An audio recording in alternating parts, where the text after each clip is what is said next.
Hi അസ്സലാമു അലൈക്കും. Welcome back to your channel. നമ്മുടെ പുതിയൊരു വീഡിയോയിലേക്ക് എല്ലാ കൂട്ടുകാർക്കും സ്വാഗതം. അപ്പോൾ എന്തൊക്കെ എല്ലാവരും വിശേഷം? എല്ലാവർക്കും സുഖമാണെന്ന് വിചാരിക്കുകയാണ് കേട്ടോ. അപ്പോൾ അൽഹംദുലില്ലാ ഞങ്ങൾക്കും സുഖമാണ്.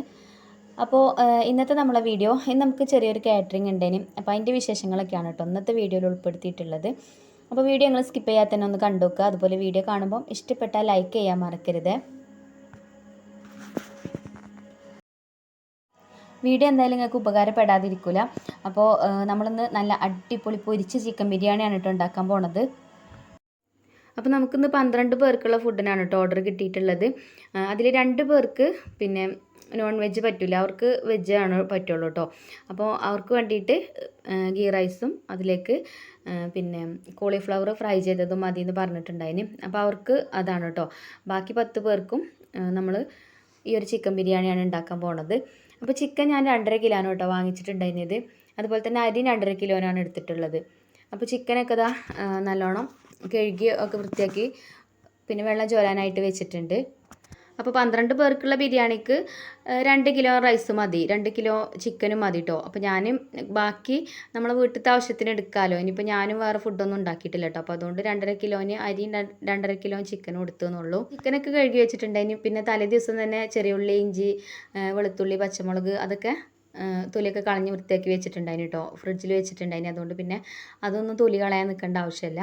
പിന്നെ ചിക്കനിലെ വെള്ളമൊക്കെ പോയതിന് ശേഷം ഞാനിതൊന്ന് മസാല തേച്ച് വെച്ചിട്ടുണ്ട്. നമുക്ക് ചിക്കൻ ഫ്രൈ ചെയ്തെടുത്തിട്ടാണല്ലോ ബിരിയാണി ഉണ്ടാക്കുന്നത്. അപ്പോഴേക്ക് മുളക് പൊടിയും മഞ്ഞൾപ്പൊടിയും കുറച്ച് മല്ലിപ്പൊടിയും അതേപോലെ തന്നെ നാരങ്ങ നീരും ഉപ്പും പിന്നെന്താ ചേർത്തത്, ഇഞ്ചി വെളുത്തുള്ളി പേസ്റ്റും ഒക്കെ ചേർത്ത് അവിടെ വെച്ചിട്ടുണ്ട്. അപ്പോൾ അതിൽ ഉപ്പ് മുളകൊക്കെ ഒന്ന് പിടിക്കട്ടെ. പിന്നെ അതാ നമുക്ക് ബിരിയാണി മസാല പൊടിച്ചെടുക്കണം. അപ്പോൾ അതാ ബിരിയാണി മസാല നമ്മൾ കടയിൽ നിന്ന് വാങ്ങിക്കുമ്പോൾ ഇതുപോലെ ലൂസ് വാങ്ങിക്കുക കേട്ടോ നല്ലത്. ഇതിലാകുമ്പോൾ എല്ലാം ഉണ്ടാവും. ഏലക്കായ, പട്ട, കറാമ്പൂ, അതേപോലെ സാജീരകം, പിന്നെ എന്താ തക്കോലം, ജാതിക്ക, ജാതിപത്രി, എല്ലാ ഐറ്റംസും ഉണ്ടാവും. പിന്നെ ഇതിലേക്ക് ഞാൻ കുറച്ച് കസ്കസും കൂടെ ചേർത്ത് കൊടുക്കുന്നുണ്ട് കേട്ടോ. നമ്മളിതിൻ്റെ പാക്കറ്റ് വാങ്ങിക്കുമ്പം ഏലക്കായൊക്കെ കുറച്ചേ ഉണ്ടാവുള്ളൂ. അപ്പോൾ നമ്മൾ പിന്നെ വേറെ ഇതിങ്ങനെ പൊടിച്ചെടുക്കുന്ന സമയത്ത് സെപ്പറേറ്റ് ആയിട്ട് വേറെ ചേർക്കണം. അപ്പോൾ ഇങ്ങനെ ലൂസ് വാങ്ങിക്കുമ്പോൾ അതിൻ്റെ ആവശ്യമില്ല. അപ്പോൾ ഞാനിതൊന്ന് ചൂടാക്കി എടുത്തിട്ടുണ്ട് കേട്ടോ. ഇങ്ങനെ പാനിലിട്ട് ചൂടാക്കിയിട്ടില്ലെങ്കിലും കുഴപ്പമൊന്നുമില്ല. നമ്മൾ വെള്ളമൊക്കെ തിളപ്പിക്കാൻ വെക്കുമ്പം അതിൻ്റെ മേലെ വെക്കുന്ന അടുപ്പുണ്ടല്ലോ, അടുപ്പിൽ വെച്ച് കൊടുത്താലും മതി കേട്ടോ. അങ്ങനെ ചെറിയൊരു ചൂടായിട്ട് പൊടിച്ചെടുത്താലും നല്ല ഉഷാറായിട്ട് തന്നെ പൊടിഞ്ഞ് കിട്ടും. അപ്പോൾ ഞാനിത് പൊടിച്ചെടുത്തിട്ടുണ്ട്. നമ്മളിങ്ങനെ വീട്ടിൽ പൊടിച്ചെടുക്കുന്ന ബിരിയാണി മസാലയ്ക്ക് നല്ല സ്മെല്ലേക്കാരം കേട്ടോ. നമ്മൾ കടയിൽ നിന്ന് വാങ്ങിക്കണ ആ പാക്കറ്റ് മസാലയ്ക്ക് ഇത്ര സ്മെല്ല് ഉണ്ടാവില്ല. അപ്പോൾ അതൊക്കെ പൊടിച്ച് വെച്ചു. പിന്നെ ഇഞ്ചി, വെളുത്തുള്ളി, പച്ചമുളകൊക്കെ തൊലി കളഞ്ഞ് വെച്ചതുകൊണ്ട് അതൊക്കെ ഒന്ന് ചതുക്കി എടുത്താൽ മതി. അപ്പോൾ ഞാനിതാ മിക്സിൻ്റെ ജാറിലേക്ക് എല്ലാം ഇട്ട് കൊടുക്കുന്നുണ്ട് കേട്ടോ. പിന്നെ ചെറിയ ഉള്ളിയും കുറച്ച് എടുത്തിട്ടുണ്ട്. ചെറിയ ഉള്ളി എന്താ നമ്മളെ ബിരിയാണീൻ്റെ മസാലയ്ക്ക് നല്ല ടേസ്റ്റ് കൊടുക്കും കേട്ടോ. ചെറിയ ഉള്ളി കുറച്ച് ചേർത്താൽ. ചിലർ ചെറിയ ഉള്ളി ചേർക്കില്ല. ചെറിയ ഉള്ളി ചേർത്താൽ മസാലയ്ക്ക് അത്യാവശ്യം ഉണ്ടാവും ചെയ്യും. നല്ലൊരു ടേസ്റ്റുമാണ് കേട്ടോ മസാലയ്ക്ക്. അങ്ങനെ അതൊക്കെ ഒക്കെ റെഡിയാക്കി വെച്ചിട്ടോ, ചതച്ചൊക്കെ വെച്ചു. പിന്നെ സവാള ഇന്നലെ നമ്മൾ തൊലി കളഞ്ഞ് വെച്ചിട്ടുണ്ടായിരുന്നു. അപ്പോൾ അതൊക്കെ ഒന്ന് അരിഞ്ഞെടുത്തു. പിന്നെ വേഗം വന്നിട്ട് അടുപ്പൊക്കെ കത്തിച്ചിട്ടോ. അപ്പോൾ ആ ഒരു സമയമൊക്കെ ആയപ്പോഴത്തേന് ഒരു അരമണിക്കൂറൊക്കെ കഴിഞ്ഞിട്ടുണ്ടായിരുന്നു. അപ്പോൾ ചിക്കനിൽ മസാലയൊക്കെ ഇപ്പോൾ പിടിച്ചിട്ടുണ്ടാവും. ഇനിയിപ്പോൾ അധികം സമയം നിൽക്കാൻ നമുക്ക് സമയമല്ല കേട്ടോ. 12:30 ആകുമ്പോൾ നമുക്ക് ഫുഡ് കൊടുക്കണം. അപ്പോൾ ഇതിൻ്റെ ഇടയിൽ മക്കളെ സ്കൂൾക്ക് പറഞ്ഞയക്കണ തിരക്കും ഒക്കെ കഴിഞ്ഞതിന് ശേഷം അതിന് ഞാൻ നിന്നിട്ടുള്ളത് കേട്ടോ. നമുക്കുള്ള ബ്രേക്ക്ഫാസ്റ്റും കാര്യങ്ങളൊക്കെ റെഡിയാക്കി അതൊക്കെ ടേബിൾ മേലേക്ക് എടുത്ത് വെച്ച് കുട്ടികളോട് കഴിക്കാനൊക്കെ പറഞ്ഞ് ഓരോ കാര്യങ്ങളാണ് സെറ്റാക്കിയിട്ടാട്ടോ ഇതിന് നിന്നിട്ടുള്ളത്. ഇല്ലെങ്കിൽ പിന്നെ അങ്ങനെ വിളിച്ചുകൊണ്ട് നിൽക്കും, ഉമ്മച്ചിയെ അതെവിടെ, ഉമ്മച്ചി ഇതെവിടെ എന്ന് പറഞ്ഞ് വിളിച്ചുകൊണ്ട് നിൽക്കും. അപ്പോൾ പിന്നെ ഓരോ തവണ റെഡിയാക്കി പിന്നെ നമുക്ക് സ്വസ്ഥമായിട്ട് എടുക്കാമല്ലോ. ഇല്ലെങ്കിൽ പിന്നെ നമ്മളെ ശ്രദ്ധ അങ്ങോട്ടും ഇങ്ങോട്ടും മാറും. അപ്പോൾ നമ്മൾ ഉണ്ടാക്കുന്ന സാധനത്തുമ്മക്ക് ശരിക്കും നമ്മൾ ശ്രദ്ധ കൊടുക്കാഞ്ഞാൽ നമ്മൾ ആ വിചാരിക്കണ ഒരു കറക്റ്റ് ടേസ്റ്റും കാര്യങ്ങളൊന്നും കിട്ടില്ല. അപ്പോൾ എന്തായാലും ഞാനിത് അവിടെ ചിക്കനൊക്കെ ഫ്രൈ ചെയ്യാൻ വെച്ചിട്ടുണ്ട് കേട്ടോ. അപ്പോൾ നമ്മൾ വെളിച്ചെണ്ണയിലാണ് ഇത് ഫ്രൈ ചെയ്തെടുക്കുന്നത്. അപ്പോൾ ഞാൻ കുറച്ച് വെളിച്ചെണ്ണ ഒഴിച്ചു കൊടുത്തിട്ടുള്ളൂ കേട്ടോ. അപ്പോൾ ഇത് 2 ട്രിപ്പാക്കിയിട്ട് ഇട്ടിട്ടാണ് നമ്മൾ ഫ്രൈ ചെയ്തെടുക്കുന്നത്. ഒറ്റ പ്രാവശ്യത്തിൽ ഇട്ട് കഴിഞ്ഞാൽ കുറച്ചും കൂടെ വെളിച്ചെണ്ണ ഒഴിച്ച് കൊടുക്കേണ്ടി വരും. പിന്നെ ആ വെളിച്ചെണ്ണ വെറുതെ വേസ്റ്റ് ആവും. ഇതാവുമ്പം ഈ ഒരു പിന്നെ എണ്ണയിൽ തന്നെയാണ് നമ്മൾ മസാല റെഡിയാക്കി എടുക്കുക കേട്ടോ. പിന്നെ നമ്മൾ ഉപയോഗിച്ച എണ്ണ വീണ്ടും വീണ്ടും ഉപയോഗിക്കണം അത്ര നല്ലതല്ലല്ലോ. അപ്പോൾ പിന്നെ വെറുതെ നമ്മൾ എന്താ നമ്മളെ ഹെൽത്തിന് പ്രോബ്ലം കാര്യങ്ങളൊന്നും നമ്മൾ തന്നെ വരുത്താൻ നിൽക്കണ്ട. അപ്പോൾ ആ ഒരു കാരണം കൊണ്ട് ഞാൻ ഓയിൽ അധികം ഇതേപോലെ തന്നെ കേട്ടോ ആവശ്യത്തിനുള്ളത് മാത്രമേ ഞാൻ യൂസ് ചെയ്യലുള്ളൂ. അപ്പോൾ ഫസ്റ്റ് നമ്മൾ ഇട്ട് കൊടുത്ത ചിക്കനൊക്കെ ഫ്രൈ ആയി വന്നപ്പോൾ അത് ഒരു പാത്രത്തിലൊക്കെ മാറ്റി കൊടുത്തു. ബാക്കിയുള്ളതും ഫ്രൈ ചെയ്യാൻ വെച്ചിട്ടുണ്ട്. അപ്പോൾ നമുക്ക് പിന്നെ ഒരുപാട് ഇങ്ങോട്ട് ഫ്രൈ ചെയ്ത് മൊരിയിച്ചെടുക്കേണ്ട ആവശ്യമൊന്നുമില്ല കേട്ടോ. ഒന്നിങ്ങോട്ട് ജസ്റ്റ് ഒന്നാണ് ഫ്രൈ ചെയ്തെടുത്താൽ മതി. ചിക്കൻ ഉടഞ്ഞു പോവാതെക്കാൻ വേണ്ടിയിട്ടുള്ളൊരു ഫ്രൈ ചെയ്യൽ മാത്രം കേട്ടോ. അങ്ങനെ അതൊക്കെ ഫ്രൈ ചെയ്തെടുത്തു. പിന്നെ ആ ഒരു എണ്ണയ്ക്ക് തന്നെ നമ്മൾ സവാള അരിഞ്ഞത് ചേർത്ത് കൊടുത്തിട്ടുണ്ട്. നമ്മളിങ്ങനെ ചിക്കൻ ഫ്രൈ ചെയ്തെടുത്ത എണ്ണയ്ക്ക് സവാള ഇട്ട് കൊടുക്കുമല്ലോ, ആ ഒരു സമയത്ത് ശ്രദ്ധിക്കണം കേട്ടോ. കാരണം ഇതിപ്പോൾ ഉരുളി ആയതുകൊണ്ട് അങ്ങനെ തന്നെ അടി പിടിച്ചിട്ടൊന്നുമില്ല. ചില പാത്രത്തിൽ ഇങ്ങനെ അടി പിടിക്കുമല്ലോ. ചിക്കനുമേ നമ്മൾ തേച്ച് കൊടുത്ത മസാലയൊക്കെ ആ ചട്ടിയിൽ ഇങ്ങനെ പിടിച്ചിട്ട് നല്ലോണം മസാലയൊക്കെ മൂത്ത് വന്നിട്ട് അതൊരു പിന്നെ കരിഞ്ഞ ചുവ ഉണ്ടാവും. അപ്പോൾ അതിക്ക് നമ്മൾ സവാള ഇട്ട് കൊടുത്താണ്ട് അതിൽ മസാല ഉണ്ടാക്കുകയാണെങ്കിൽ ആ ഒരു ടേസ്റ്റ് വ്യത്യാസം വരും കേട്ടോ. ഒരു കരിഞ്ഞ പോലെയൊക്കെ ഉണ്ടെങ്കിലേ, അപ്പോൾ അങ്ങനെ ഉണ്ടെങ്കിൽ ആ ഒരു പാത്രം മാറ്റിയിട്ട് പിന്നെ ഇനിയിപ്പോൾ ആ പാത്രം തന്നെ വേണമെന്നുണ്ടെങ്കിൽ അത് കഴുകിയിട്ട് വീണ്ടും അടുപ്പത്ത് വെച്ച് കൊടുത്താൽ മതി.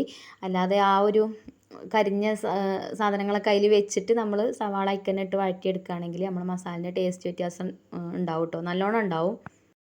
അപ്പോൾ അതൊക്കെ നമ്മൾ കുക്ക് ചെയ്യുമ്പോൾ ശ്രദ്ധിക്കണം. അപ്പോൾ സവാള ഇതാ വഴന്ന് വന്നിട്ടുണ്ട് കേട്ടോ. ഞാൻ അതിലേക്ക് ആവശ്യത്തിന് ഉപ്പും ചേർത്ത് കൊടുത്തിട്ടുണ്ടതിന്.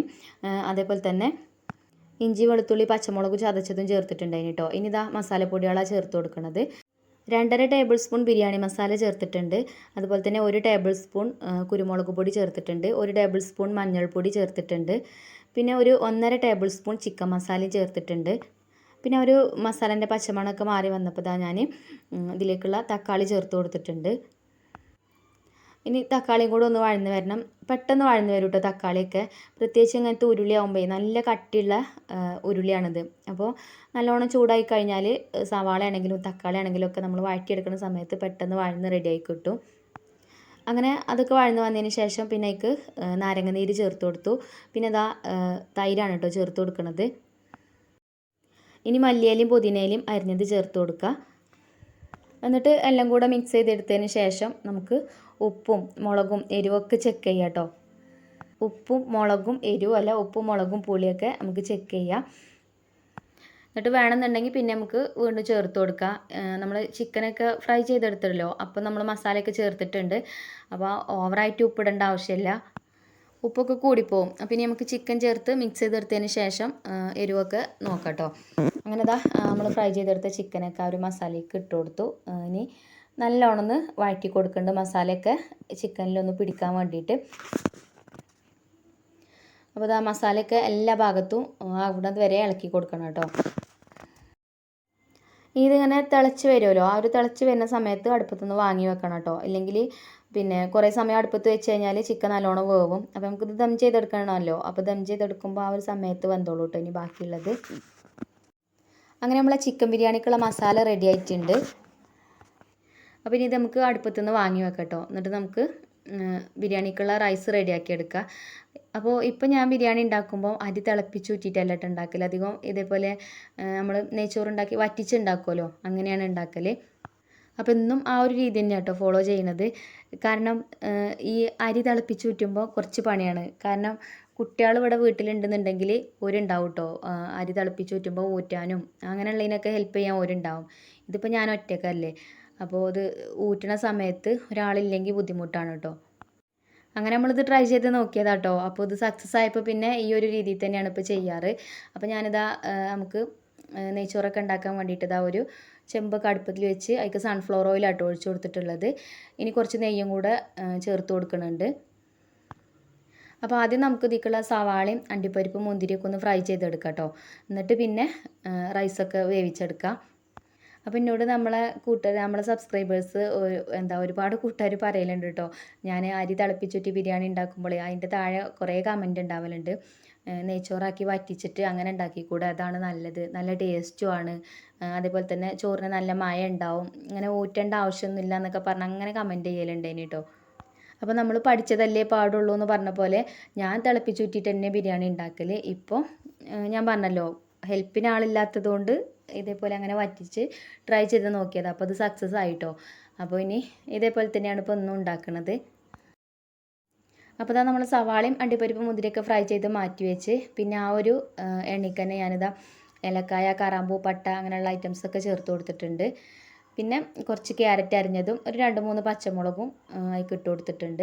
ഇനി അരി ഒന്ന് വറുത്തെടുക്കുന്നുണ്ട് കേട്ടോ. അപ്പോൾ അരി ഞാനിവിടെ കഴുകി വെച്ചിട്ടുണ്ട്, ഇനി കഴുകി ഊറ്റി വെച്ചിട്ടുണ്ട്, ഇനി അപ്പോൾ വെള്ളമൊക്കെ ചോർന്നിട്ടുണ്ട്. അപ്പോൾ അത് അതിലേക്ക് ഇട്ടിട്ട് ഒന്ന് വറുത്തെടുക്കുന്നുണ്ട് ഞാൻ. നമ്മൾ കൈമ റൈസ് ഒന്നും അല്ല എടുത്തിരിക്കുന്നത്. ഞാൻ ഈ ഒരു ദുൽഹാൻ എന്നുള്ള അരി വെച്ചിട്ടാണ് നെയ്ച്ചോറും ബിരിയാണിയൊക്കെ ഉണ്ടാക്കൽ. നല്ല അരിയാണ് കേട്ടോ. അപ്പോൾ എന്നും ആ ഒരു അരി വെച്ചിട്ട് തന്നെയാണ് കേട്ടോ നമ്മൾ ബിരിയാണി ഉണ്ടാക്കുന്നത്. ഇതിൻ്റെ റേറ്റ് കറക്റ്റ് എനിക്കറിയില്ല, 86 രൂപയാണ് തോന്നുന്നുണ്ട് കേട്ടോ, കറക്റ്റ് അറിയില്ല.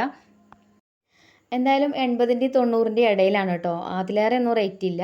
അപ്പോൾ നല്ല അരിയാണ്. ഞാൻ ഇപ്പോൾ നമ്മളിപ്പോൾ ഒരുപാട് കാറ്ററിങ്ങും കാര്യങ്ങളൊക്കെ ചെയ്തതല്ലേ, അപ്പോൾ ഓരോന്നും ആരും കുറ്റം പറഞ്ഞിട്ടൊന്നുമില്ല കേട്ടോ. ഈ ഒരു അരിക്ക് നല്ല റൈസ് തന്നെ എന്നാണ് പറഞ്ഞിട്ടുള്ളത്.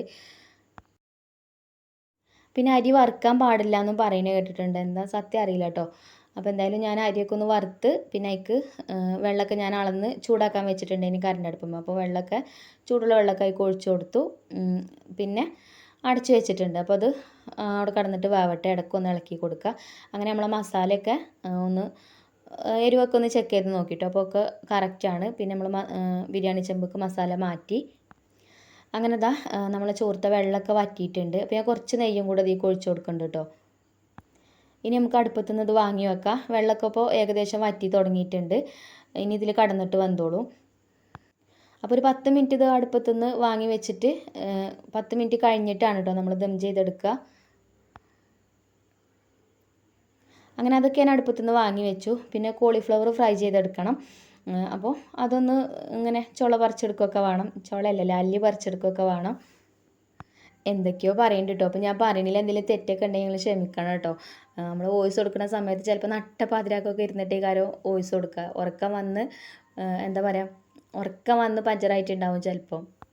രാത്രി വീഡിയോ സെറ്റ് ചെയ്ത് വെക്കാഞ്ഞാലേ പിന്നെ വീഡിയോ ഇടാൻ പറ്റില്ല. കാരണം രാവിലെ ജോലിക്ക് പോണതുകൊണ്ട് വീട്ടിൽ തന്നെ ഇരിക്കുന്ന സമയത്താണെന്നുണ്ടെങ്കിൽ രാവിലെ നമ്മൾ എന്താ കുക്കിങ്ങും കാര്യങ്ങളൊക്കെ കഴിഞ്ഞിട്ട് എപ്പോഴെങ്കിലൊക്കെ അതിന് സമയം കണ്ടെത്തലുണ്ട്. ഇപ്പോൾ പിന്നെ അതിനൊന്നും പറ്റൂല കേട്ടോ. അപ്പോൾ പിന്നെ നട്ടപ്പാതിരക്കൊക്കെ തന്നെ വോയിസ് കൊടുക്കലൊക്കെ നടക്കുള്ളൂ. അപ്പോൾ കോളിഫ്ലവർ ഞാൻ പിന്നെ ചുളയൊക്കെ പറിച്ചെടുത്തതിന് ശേഷം പിന്നെ ഉപ്പും മഞ്ഞൾപ്പൊടിയൊക്കെ ഇട്ട് വെള്ളം തിളപ്പിച്ചിട്ട് അതിലിട്ടിട്ട് ഒന്ന് വേവിക്കാൻ വെച്ചിട്ടുണ്ട് കേട്ടോ. അങ്ങനെയാകുമ്പോൾ കോളിഫ്ലവർ ഒന്ന് വെന്ത് കിട്ടും ചെയ്യും. പിന്നെ അതിൻ്റെ ഇടയിൽ ഇങ്ങനെ ചെറിയ പുഴുക്കളൊക്കെ ഉണ്ടാവുമല്ലോ, അങ്ങനെ എന്തെങ്കിലും പ്രാണികളൊക്കെ ഉണ്ടെങ്കിലൊക്കെ പോവുകയും ചെയ്തോളും. പിന്നെ ഇതാ നമ്മളെ റൈസൊക്കെ മസാലൻ്റെ മേലൊക്കെ ഇട്ട് കൊടുത്ത് കുറച്ച് നെയ്യും അണ്ടിപ്പരിപ്പ് മുന്തിരിയും ഫ്രൈ ചെയ്തതൊക്കെ ഇടയിൽ കൂടെയൊക്കെ ചേർത്ത് കൊടുത്തു. ഇനിയിപ്പോൾ ഇത് ദം ചെയ്തെടുക്കണം. അങ്ങനെ അടുപ്പത്തൊക്കെ കൊണ്ടുപോയി വെച്ച് തീ ഒന്ന് കത്തിച്ച് കൊടുത്തിട്ടുണ്ട്. അപ്പോൾ ഇതാ 3 ഭാഗത്തു കൂടെ കുറച്ച് ഓലക്കൊടി വെച്ച് കൊടുത്തേക്കാം കേട്ടോ. പിന്നെ കുറച്ച് കനൽ ഇതിൻ്റെ താഴെ ഉണ്ട്. അപ്പോൾ താഴെ നല്ലോണം തീ കത്തിക്കഴിഞ്ഞാൽ വിറകൊക്കെ വെച്ച് കത്തിച്ച് കഴിഞ്ഞാൽ ചെമ്പിൻ്റെ അടിയിൽ പിടിക്കും കേട്ടോ. കാരണം നമ്മളെ ഈ ഒരു ചെമ്പ് അങ്ങനെ അധികം കട്ടിയൊന്നും ഇല്ലാത്ത ചെമ്പല്ലേ. നമ്മൾ കല്യാണ വീടുകളിലൊക്കെ ബിരിയാണിയൊക്കെ ഉണ്ടാക്കുന്നത് തന്നെ നല്ല കട്ടിയുള്ള ചെമ്പാവും. അപ്പോൾ ചിരട്ട വിറകൊക്കെ തന്നെ കത്തിച്ച് കൊടുത്താലും അങ്ങനെ അങ്ങോട്ട് അടി പിടിക്കില്ല. ഇങ്ങനത്തെ ചെമ്പാകുമ്പോൾ പെട്ടെന്ന് തന്നെ അടി പിടിക്കും. അപ്പോൾ ഞാൻ അതുകൊണ്ടാട്ടോ ഓലക്കൊടി വെച്ച് കത്തിക്കണത്. പിന്നെ ചിക്കൻ ഫ്രൈ ചെയ്ത് ബിരിയാണി ഉണ്ടാക്കുമ്പോൾ പ്രത്യേകിച്ച് വേഗം അടി പിടിക്കും. കാരണം ചിക്കനിൽ വെള്ളം ഇറങ്ങി വരാനൊന്നുമില്ലല്ലോ. അങ്ങനെ തീയൊക്കെ ഒന്ന് കത്തിച്ച് കൊടുത്തു. മേലെ അങ്ങനെ ആവി വരുന്ന സമയത്ത് തീയൊക്കെ പിരിച്ചു കൊടുക്കും. പിന്നെ അതിൻ്റെ ഇടയിൽ നമ്മൾ കോളിഫ്ലവറൊക്കെ ഞാൻ മസാലയൊക്കെ തേച്ച് വെച്ചിനി. പിന്നെ ബിരിയാണി ചെമ്പിൻ്റെ മേലെ ഒരു വെയിറ്റും വെച്ച് കൊടുത്തിട്ടുണ്ട്. അപ്പോൾ ഇനി നമുക്ക് പപ്പടം പൊരിച്ചെടുക്കണം. പപ്പടം വേണം കേട്ടോ ബിരിയാണീൻ്റെ കൂടെ. പിന്നെ നമ്മൾ കുറച്ച് മുന്നായിട്ട് ഒരു മാഡത്തിന് ഫുഡ് ഉണ്ടാക്കി കൊടുത്തിനല്ലോ. അപ്പോൾ ചില കൂട്ടുകാരൊക്കെ ഇങ്ങനെ കമൻറ്റിലൂടെ ചോദിക്കലുണ്ട്, ഇപ്പോൾ എന്താ മാഡത്തിന് ഫുഡ് കൊടുക്കാത്തതെന്നൊക്കെ. ആ ഒരു മാഡത്തിനാണ് കേട്ടോ നമ്മളിപ്പോൾ ഒന്ന് ബിരിയാണി ഉണ്ടാക്കി കൊടുക്കുന്നത്. അപ്പോൾ അവർക്ക് ഇവിടുന്ന് മാറ്റം കിട്ടിയിട്ടുണ്ട്. ഒരു ഫോറസ്റ്റ് ഓഫീസർ ആയിന് കേട്ടോ. അപ്പോൾ നമ്മളെ കരുളായിലേനും ഇപ്പോൾ നിലമ്പൂർക്ക് മാറ്റം കിട്ടിയിട്ടുണ്ട്. അപ്പോൾ ഇവിടെ കരുളായിൽ അവർ വർക്ക് ചെയ്തപ്പോൾ ഓരോ കൂടെ ഉണ്ടായതിന് ഓഫീസിലുള്ള ആൾക്കാർക്ക് ഒരു ട്രീറ്റ് കൊടുക്കുകയാണ് കേട്ടോ. അപ്പോൾ അവർക്കുള്ള ഫുഡാണ് കേട്ടോ നമ്മൾ ഉണ്ടാക്കുന്നത്. അപ്പോൾ അതാ പപ്പടമൊക്കെ പൊരിച്ചെടുത്തു. പിന്നെ കോളിഫ്ലവർ ഇതാ മസാലയൊക്കെ തേച്ച് വെച്ചിട്ടുണ്ടെങ്കിലും അതും ഫ്രൈ ചെയ്തെടുക്കുന്നുണ്ട്. പിന്നെ നമ്മൾ ചിക്കൻ ഫ്രൈ ചെയ്തെടുക്കുമ്പം ചേർക്കണ മസാലകളൊക്കെ ഇതിലേക്ക് ചേർത്തിട്ടുണ്ട്. നല്ല ടേസ്റ്റ് ഉണ്ടായിരുന്നു കേട്ടോ ഈ ഒരു കോളിഫ്ലവർ ഫ്രൈ ചെയ്തത്. പിന്നെ ഇത് 2 പേർക്കുള്ളതാണ്. അപ്പോൾ ഞാൻ ഒരു ഫ്ലവർ എടുത്തിട്ടുള്ളൂ കേട്ടോ. സമയമില്ലാത്തതുകൊണ്ടാണ് ഒന്നെടുത്തത്. ഇനിയിപ്പോൾ രണ്ടും ഫ്രൈ ചെയ്തെടുക്കണമെങ്കിൽ കുറേ സമയം എടുക്കുമല്ലോ. അപ്പോൾ അത് വിചാരിച്ചിട്ട് ഒന്നെടുത്തതാണ് കേട്ടോ. ഓർക്ക് കണക്കാക്കിയിട്ട് ഒരു ഫ്ലവർ അങ്ങനെ ഫ്രൈ ചെയ്തെടുത്ത്. ഇനി ഒന്നിവിടെ ഉണ്ട് കേട്ടോ മക്കൾക്ക് പൊരിച്ചു കൊടുക്കണമെങ്കിൽ. ഈ കോളിഫ്ലവർ ഫ്രൈ മക്കൾക്ക് എല്ലാവർക്കും നല്ല ഇഷ്ടമാണ് കേട്ടോ.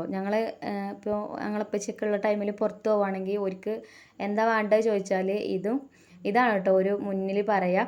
അപ്പോൾ അങ്ങനെ എല്ലാവർക്കും നല്ല ഇഷ്ടം. പിന്നെ ഞാൻ കുറേ ആയിക്കണ് ഉണ്ടാക്കുകയും ചെയ്തിട്ട്. അപ്പോൾ ഇനി ഇൻഷാ അല്ലാ ഒരു സ്കൂളിട്ട് വന്നിട്ടൊന്ന് ഉണ്ടാക്കി കൊടുക്കണം. ഇപ്പോൾ പിന്നെ ഒക്കെ സ്കൂളിൽ പോയതല്ലേ. അങ്ങനെ സമയം 12 മണി ആയിട്ടുണ്ട് കേട്ടോ. ഇനിയിപ്പോൾ നമുക്ക് അച്ചാറും തൈരൊക്കെ റെഡിയാക്കി എടുക്കണം. കുട്ടികളുണ്ടാകുമ്പോൾ പിന്നെ എല്ലാത്തിനും ഒരു ഹെൽപ്പ് ചെയ്യും കേട്ടോ. അപ്പോൾ തൈരും അച്ചാറൊക്കെ പാത്രത്തിലാക്കണമെങ്കിൽ അതൊക്കെ ഒരു ചെയ്യും. സവാള അരിഞ്ഞ് തരാനും എല്ലാത്തിനും ഉഷാറാണ്. അപ്പോൾ ഞാൻ കോളിഫ്ലവറൊക്കെ ഫ്രൈ ചെയ്ത് ഒക്കെ പാത്രത്തിലൊക്കെ മാറ്റി കൊടുത്ത് പിന്നെ വേഗം സവാളയൊക്കെ അരിഞ്ഞെടുത്ത് തൈര് റെഡിയാക്കിയെടുത്ത് അച്ചാറൊക്കെ പാത്രത്തിലാക്കി. പിന്നെ ഇത് ഓഫീസ് കൊണ്ടുള്ള ബിരിയാണി അല്ലേ, അപ്പോൾ ബിരിയാണിയൊക്കെ ഇവിടെ നിന്ന് തന്നെ പൊട്ടിച്ച് ഒക്കെ പാത്രത്തിലൊക്കെ ആക്കി സെറ്റാക്കിയിട്ടാണ് കേട്ടോ അവർക്ക് കൊടുക്കുന്നത്. അപ്പോൾ അവർക്ക് കൊണ്ടുപോയി കഴിച്ചാൽ മാത്രം മതി. അങ്ങനെ ബിരിയാണിയൊക്കെ പൊട്ടിച്ച് ചെമ്പിലാക്കിയിട്ടുണ്ട്. പിന്നെ സവാളയും അണ്ടിപ്പരിപ്പ് മുന്തിരിയൊക്കെ ഫ്രൈ ചെയ്തത് കുറച്ച് മാറ്റി വെച്ചിനി. അപ്പോൾ അതൊക്കെ മേലെ കൂടെ ഒന്ന് വെച്ച് കൊടുത്തു. പിന്നെ അലുമിനിയം ഫോയിൽ വെച്ചിട്ട് നല്ലോണം ഒന്ന് ടൈറ്റായിട്ട് തന്നെ അടച്ചു വെക്കുന്നുണ്ട് ചൂടാറാതെക്കാൻ വേണ്ടിയിട്ട്. അലുമിനിയം ഫോയിൽ വെച്ച് അടച്ചു കൊടുത്താൽ അങ്ങനെ ചൂടാറില്ല. ഈ ചെമ്പിൻ്റെ അടപ്പ് വെച്ചാൽ ചിലപ്പോൾ കുറച്ച് കഴിയുമ്പോൾ തന്നെ ചൂടാറും. അപ്പോൾ അത് വിചാരിച്ചിട്ടാട്ടോ അങ്ങനെ ഫോയിൽ പേപ്പറൊക്കെ വെച്ച് അടച്ചു കൊടുത്തിട്ടുള്ളത്. പിന്നെ മസാലയൊക്കെ ഒരു കാസറോൾക്കും ആക്കി അതും അങ്ങനെ അടച്ചു വെച്ചു. പിന്നെ 2 പേർക്ക് ഗീ റൈസ് ഉണ്ടാക്കിയിനി, അതും ഒരു കാസറോളിലൊക്കെ ആക്കിയിട്ട് അടച്ചു വെച്ചു. എൻ്റെ കാസറോളിൻ്റെ അടപ്പിൻ്റെ അവിടെയൊക്കെ പൊട്ടിക്കണം കേട്ടോ. ഞാൻ പിന്നെ എന്താ പറയുക യൂസ് ചെയ്ത് പൊട്ടിയതല്ല, എൻ്റെ കയ്യിൽ നിന്നല്ല കേട്ടോ പൊട്ടണത്. ഞാൻ അങ്ങനെ ഫുഡൊക്കെ കൊടുത്തയക്കുമ്പോൾ ഓര് ചിലപ്പോൾ ഇങ്ങോട്ട് കൊണ്ടുവരുമ്പോൾ എന്തെങ്കിലുമൊക്കെ പൊട്ടിച്ചിട്ടോ അല്ലെങ്കിൽ ചിലപ്പോൾ സ്പൂണൊക്കെ കൊടുക്കുമ്പോൾ ഉണ്ടാവില്ല പിന്നെ ഇങ്ങോട്ട് കൊണ്ടുവരുമ്പോൾ. അങ്ങനെയൊക്കെയാണ് കേട്ടോ അങ്ങനെ ആവണത്. അതൊന്നും കുഴപ്പമില്ല കേട്ടോ. ഞാൻ പറഞ്ഞത് പൊട്ടിയ പാത്രമൊക്കെ കാണുമ്പോൾ നിങ്ങൾ വിചാരിച്ചില്ലേ എന്താ ഇപ്പോൾ ഇവിടെ ഒരു പാത്രമൊന്നും വാങ്ങിക്കാത്തത്. ഇനിയിപ്പോൾ ഞാൻ പുതിയ പാത്രം വാങ്ങിയാൽ അവസ്ഥ തന്നെ കാര്യം. അപ്പോൾ എന്തായാലും ഞാൻ ഇഷ്ടപ്പെട്ട് ചെയ്യുന്ന ജോലിയാണ്. എനിക്ക് ഇഷ്ടമാണ് കേട്ടോ ഒരാൾക്ക് ഫുഡ് ഉണ്ടാക്കി കൊടുക്കുക എന്ന് പറഞ്ഞാൽ. എനിക്ക് സമയം ഉണ്ടെങ്കിൽ ഞാനത് ഏൽക്കും. അങ്ങനെ നമ്മളെ ഫുഡൊക്കെ റെഡിയായി ഒക്കെ നമ്മളെ കാക്ക കൊണ്ടുപോയിട്ടുണ്ട് കേട്ടോ. അപ്പോൾ നമ്മൾ ഇന്നത്തെ ഫുഡ് കഴിച്ചിട്ട് നല്ല അഭിപ്രായം കേട്ടോ പറഞ്ഞത്. എല്ലാവർക്കും ഒരുപാട് ഇഷ്ടമായിട്ടുണ്ടായിന്ന് പറഞ്ഞു. അപ്പോൾ അത് കേൾക്കുമ്പോൾ അൽഹംദുലില്ലാ ഒരുപാട് സന്തോഷമാണ്. അപ്പോൾ ഇൻഷാ അല്ലാ അടുത്ത വീഡിയോയിൽ കാണാം. Thank you for watching.